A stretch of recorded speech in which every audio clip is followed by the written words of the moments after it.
Attention passengers, we've now reached our destination. We hope you enjoyed the flight and have a nice day. It was a summer night I'll never forget, a night that would haunt me forever. I was just 10 years old, traveling with my friends to visit my aunt in Florida. Our plane was set to take off at 11:30 p.m., and we had arrived early, brimming with excitement and energy. As we laughed and joked in the nearly empty terminal, we noticed him. A man about 6 feet 5 inches tall in dirty clothes with a wild beard. He had no luggage, no purpose, just sitting there, staring at us. At first we shrugged it off. Why wouldn't someone glance at a group of kids being loud? But his gaze, it was more than a glance. It lingered, unblinking. The bathroom was cold and eerily quiet, the laughter from moments before gone. The flickering fluorescent lights cast an unsettling glow before plunging the room into total darkness. A thick silence filled the space, broken only by the faint shuffling of my friends huddling close. My phone's flashlight trembled in my hand, its weak beam barely piercing the blackness. Then, we heard it. A loud, deliberate thud against the door, followed by the unmistakable sound of a lock clicking into place. Panic set in as the realization hit. Something was very wrong. We were trapped and the air grew heavy with fear. The lights flickered back on, and there he was, the man from the terminal, standing in the doorway. His tall, menacing figure blocked any chance of escape. In one hand he gripped a rusty hammer, in the other, an old, battered camera. His eyes gleamed with a sinister intensity as a twisted smile spread across his face. My friends froze, their faces pale and filled with terror. He stepped forward, his voice calm but chilling. "Take off your clothes and smile for the camera," he ordered. The room felt suffocating. My body refused to move, fear rooting me in place. The man's twisted smile vanished as he grabbed Kyle, twisting his arm with a sickening crack. Kyle's scream was muffled as the man pressed a cloth over his face, forcing him into unconsciousness. The rest of us stood frozen, horror and helplessness etched on our faces. "Still want to fight?" the man sneered, his voice dripping with menace. Adrenaline surged through me as I glanced at my friends, their fear giving way to a desperate resolve. We braced ourselves, trembling but determined, knowing we had to act. The hammer glinted under the harsh fluorescent lights, a chilling reminder of our peril. The bathroom door slammed open with a deafening crash, and 2 security guards stormed in, guns drawn. Behind them stood the janitor, pointing a trembling finger at the man. The room erupted into chaos as the guards shouted, "Drop the hammer!" The man froze, his twisted confidence shattered. The hammer clattered to the floor, the loud clang breaking the tense silence. Relief washed over us as we collapsed into each other's arms, tears streaming down our faces. Kyle lay unconscious, still in the man grip, but the nightmare was over. The guards secured the man, and we were finally safe. The terminal was alive with flashing red and blue lights as police and paramedics swarmed the scene. We sat on a bench, huddled together under blankets, still trembling from the ordeal. Kyle was carried out on a stretcher, his arm in a sling, unconscious but breathing. Officers questioned witnesses while the janitor recounted the events with animated gestures. The man, now handcuffed, was led past us, his gaze cold and empty. Despite the relief, fear lingered in our hearts. The once bright terminal felt darker, its safety shattered. Though the nightmare was over, its shadow would haunt us for years to come. I was 7 years old when I first encountered him. My dad and I were at the airport, waiting for a delayed flight to Hawaii. It was supposed to be an exciting trip. My parents' wedding was just days away. The terminal was alive with the usual chaos, the crackling announcements, the clatter of rolling suitcases, and the hum of hundreds of conversations blending into an indistinct buzz. I sat on a cold plastic chair, kicking my feet idly as my dad busied himself with his phone in the row behind me. That's when he walked in. Even now, I can't say for certain what drew my attention to him. But the moment he appeared, my stomach tightened. He was tall, dressed in a long trench coat that seemed slightly too heavy for the warm, air-conditioned space. His head moved unnaturally, tilting and pausing as though scanning the crowd. But what froze me in place wasn't his strange movements, it was his face. or lack of one. His features weren't blurred or obscured. They simply weren't there. No eyes, no mouth, no nose. Just smooth, blank skin stretching where a face should have been. My heart pounded as he seemed to pause, his head angling slightly in my direction. He had no eyes, but I could feel his gaze locking onto me. I tried to tell myself it was a trick of the light or my imagination, but the unease clawing at my chest told me otherwise. The world around me seemed to dim, the noise of the terminal fading to a muffled hum. All I could focus on was him. He moved closer, his stride deliberate yet unnervingly fluid, as if each motion was being guided by invisible strings. I wanted to look away, but I couldn't. When he was only a few feet away, he stopped and tilted his head again, almost like he was trying to smile. Panic surged through me. I turned to look at my dad, desperate for reassurance or distraction. But when I glanced back, the man was gone, vanished into the crowd as if he'd never been there. The cold feeling in my chest lingered, and I knew this was only the beginning. Finally, the announcement came that it was time to board. I felt a wave of relief wash over me, though I couldn't explain why. Maybe it was the idea of leaving the airport and all its strange shadows behind. My dad and I gathered our things, and soon we were walking down the jet bridge, the hum of the airplane engines growing louder. As we stepped onto the plane, I clutched my boarding pass tightly, scanning the rows for my seat number, row 14, seat A. But when I reached it, my heart sank. He was sitting there, the man from the terminal. My breath caught in my throat. He sat unnaturally still, his head slightly tilted as though he were waiting for me.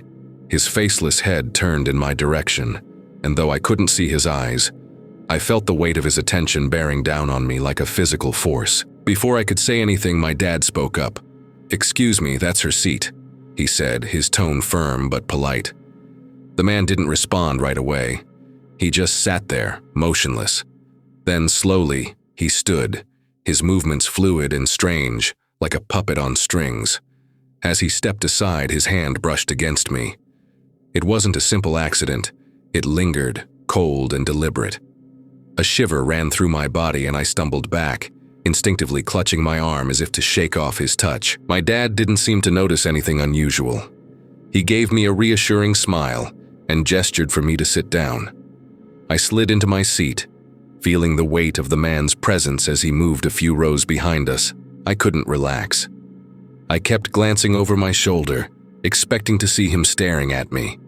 But each time I looked, he was sitting perfectly still, his blank face tilted slightly toward the window. As the plane began to taxi down the runway, I tried to convince myself it was over. He was just a strange passenger, nothing more. But deep down, I couldn't shake the feeling that he had followed me here for a reason, and that whatever he wanted, this was far from over. The hum of the airplane's engines had become a steady backdrop, a sound so constant it was almost comforting.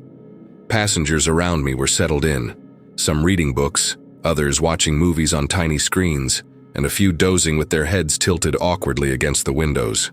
But I couldn't relax. I kept stealing glances behind me, where he sat a few rows back. The faceless man. He hadn't moved since we took off, his posture rigid and unnatural, his head tilted ever so slightly toward the window. At least that's what I kept telling myself. I didn't have the courage to look long enough to know for sure. I shifted in my seat, my unease growing with every passing minute. My dad was asleep beside me, his head leaning back against the seat, mouth slightly open. I envied his ability to drift off so easily, completely unaware of the cold, crawling fear that had taken root inside me. Eventually, I couldn't ignore it anymore. I needed a break, a moment to breathe and collect my thoughts away from the oppressive tension that hung over me. "I'm going to the bathroom," I whispered to my dad, though he didn't stir. I unbuckled my seatbelt, the soft click of the latch sounding far louder in my ears than it should have. As I stood, I avoided looking toward the back of the plane, though I could feel his presence like a weight pressing against my back. The bathroom was small and claustrophobic, but at least it was private. I closed the door firmly, turning the lock with a satisfying click. For a moment, I leaned against the door, letting out a shaky breath I hadn't realized I was holding. The fluorescent light overhead buzzed faintly, casting a harsh, sterile glow over the cramped space. I sat on the closed toilet lid, pulling my phone from my pocket. My hands trembled as I tried to type out a message to my mom, though I wasn't even sure what to say. How could I explain what I was feeling? How could I describe something that didn't even seem real? But before I could send anything, a sound froze me in place. The faint, unmistakable sound of the lock clicking. My heart stopped. I stared at the door, my breath coming in short, shallow gasps. The handle began to turn slowly, deliberately, as if whoever was on the other side wanted me to know they were there. "No," I whispered, my voice barely audible over the pounding of my heart. I pressed my weight against the door, desperate to keep it shut. But it was no use. The lock clicked open, and the door creaked inward. He was there. The faceless man stood in the doorway, his head tilted slightly to the side, as though he were studying me. The overhead light flickered, casting strange shadows across his blank, smooth face. He took a step forward and I scrambled back, pressing myself against the far wall of the tiny bathroom. "Hi," he said. The word came out wrong, distorted, as if it had been pulled from somewhere deep and unnatural. Hearing him speak was somehow worse than his silence. It made him feel real, tangible. Before I could react, he reached out, his gloved hand closing around my arm. His grip was cold, impossibly cold, and I could feel the strength in his fingers as he pulled me toward him. "No!"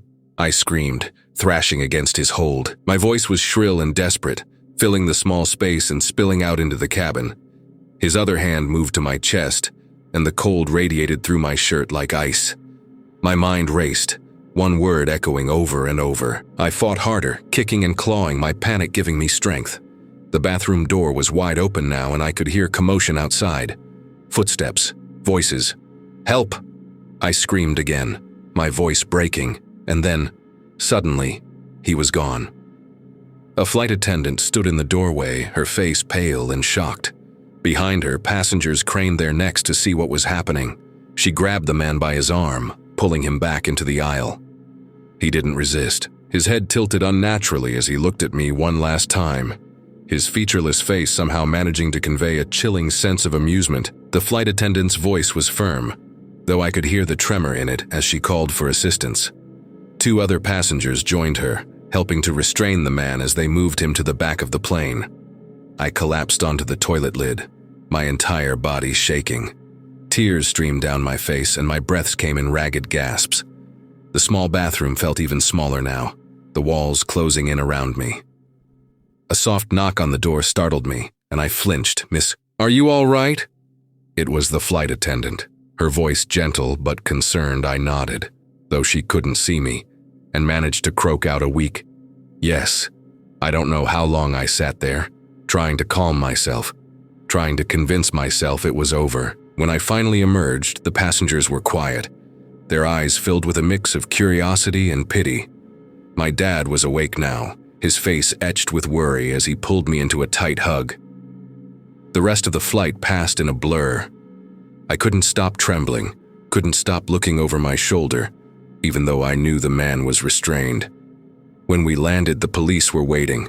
They took him away, though I never found out what happened to him. Even now, years later, the memory of his blank face and cold touch haunts me. I've tried to tell myself he wasn't real, that it was all in my head. But deep down, I know the truth. He was real, and he's still out there. My scream echoed through the cabin, sharp and desperate, shattering the hum of the engines and the low murmur of passengers. In an instant, chaos erupted. The bathroom door swung open wider as a flight attendant appeared, her face a mix of confusion and alarm. "What's going on?" she demanded, her voice shaking but firm. The faceless man stood there, unnaturally still, his hand still outstretched toward me. His head tilted slightly as if he were considering whether to retreat or continue. But when the flight attendant stepped closer, something shifted. He didn't fight, didn't resist. He simply turned toward her, his head moving in a slow, unnatural arc.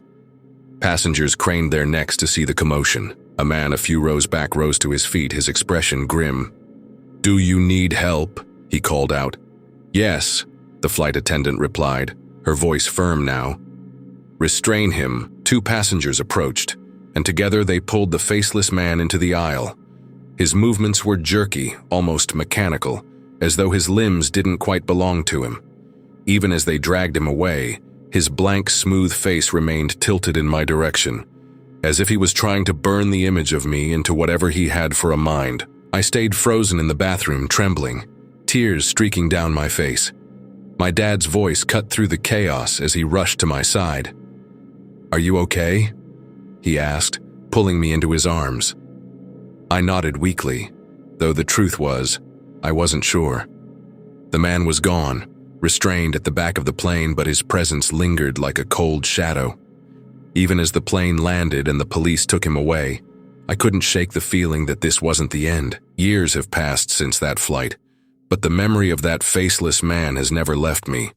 It's as vivid as if it happened yesterday. I've tried to rationalize it, to convince myself that it was just an unusual encounter, a strange man who happened to cross my path. But deep down I know better. Even now I can still feel his presence in my dreams, in the quiet moments when I'm alone. The faceless man haunts the edges of my thoughts, lurking in the shadows where my imagination dares not wander. On stormy nights like tonight, I find myself standing at the window, watching the rain streak down the glass. The room behind me is dimly lit, and the faint glow of the streetlights outside casts long, distorted shadows. I stare into the darkness beyond the window, searching for something I hope I'll never see.